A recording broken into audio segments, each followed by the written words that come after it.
नमस्ते भारत। आप सभी लोगों को मनसूख हिरेन अच्छी तरह से याद होंगे, जिनकी रहस्यमयी मृत्यु हो गई थी एंटीलिया और मुकेश अंबानी जी के घर के बाहर जो स्कॉर्पियो पार्क की गई थी, जिसमें 20 से 25 जिलेटिन स्टिक्स थी, जो एक बॉम्ब धमाके और आतंकी हमले की तैयारी की गई थी और जिसके तहत अभी सचिन वाजे एनआईए की गिरफ्त में है और परमवीर सिंह जो एक्स सीपी हो गए मुंबई के, उनका ट्रांसफर हो गया है।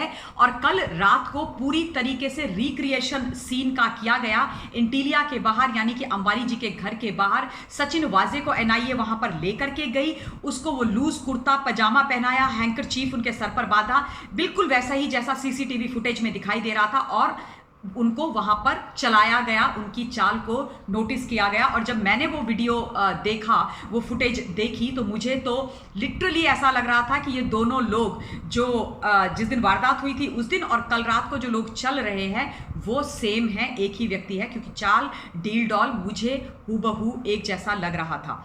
ये वो केस है जिसके अंदर मनसूख हिरेन के लिए सिक्योरिटी की मांग की थी देवेंद्र फडणवीस जी ने फ्लोर ऑफ द हाउस में। और जब वो सिक्योरिटी मांग रहे थे, उससे पहले या उसी दौरान मनसूख हिरेन की हत्या कर दी गई थी। यही बात उनका परिवार बार बार बोल रहा है।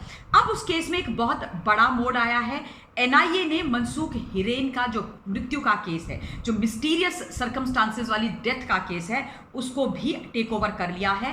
एंड लाजमी सी बात है, इसको टेक ओवर होना चाहिए, क्योंकि मनसूख हिरेन की मृत्यु और एंटीलिया वाला केस दोनों ही एक दूसरे से जुड़े हुए हैं, दोनों के तार एक दूसरे से बंधे हुए हैं। दोनों केसेस को अलग अलग हम नहीं देख सकते हैं, क्योंकि वो स्कॉर्पियो मनसूख हिरेन की थी। मनसूख हिरेन को सचिन वाजे प्राडा में लेकर के गए थे क्राइम ब्रांच में इन्वेस्टिगेशन कराने के लिए, वही प्राडा लग्जरी कार जो उनके यहाँ से रिकवर हुई है।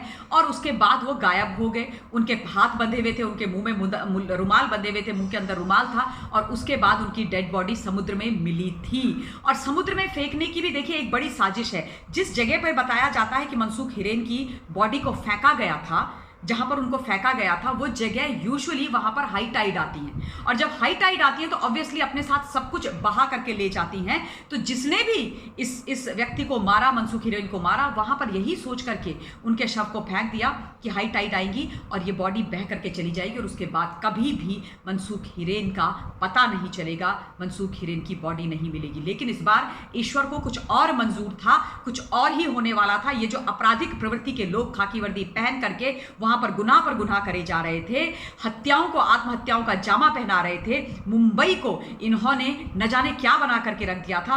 अब ईश्वर भी उनको माफी नहीं देना चाहता था, और इसीलिए उस दिन हाई टाइड नहीं आई। मनसूख हिरेन की जो लाश थी वो कीचड़ में लथपथ होकर के एक कोने में लग गई और लोगों को मिल गई।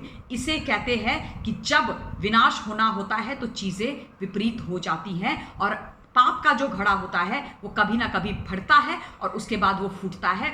हर पापी ये सोचता है, हर क्रिमिनल ये सोचता है कि उसने जितना भी ये क्राइम किया है फुल प्रूफ तरीके से अंजाम दिया है, लेकिन ईश्वर की मार जब पड़ती है तो बहुत भयंकर पड़ती है। इस केस में भी यही हुआ है। अब मनसूख हिरेन का जो केस है वो टेक ओवर कर लिया है एनआईए ने, उस पर पूरी तरीके से इन्वेस्टिगेशन होगी, और अब आप देखिएगा क्या क्या चीजें खुल करके निकल करके बाहर आएंगी। इस वीडियो के लिए इतना ही। ये बहुत इंपॉर्टेंट अपडेट थी, बहुत महत्वपूर्ण जानकारी थी, मेरे संज्ञान में जैसे ही आई मैंने आप लोगों को दे दी है। आप भी इस चीज़ में और चीज़ें खोजिएगा, और उसके बाद कुछ भी रहता है तो आप डू लेट मी नो आपके कमेंट्स के माध्यम से। लेकिन न्याय पूरी तरीके से होता हुआ मुझे तो साफ तौर पर दिखाई दे रहा है, और आई एम श्योर आप लोगों को भी दिखाई दे रहा होगा। बहुत बहुत धन्यवाद। अपनी वाणी को विराम दे रही हूँ। ध्यान रखिएगा अपना। जय हिंद।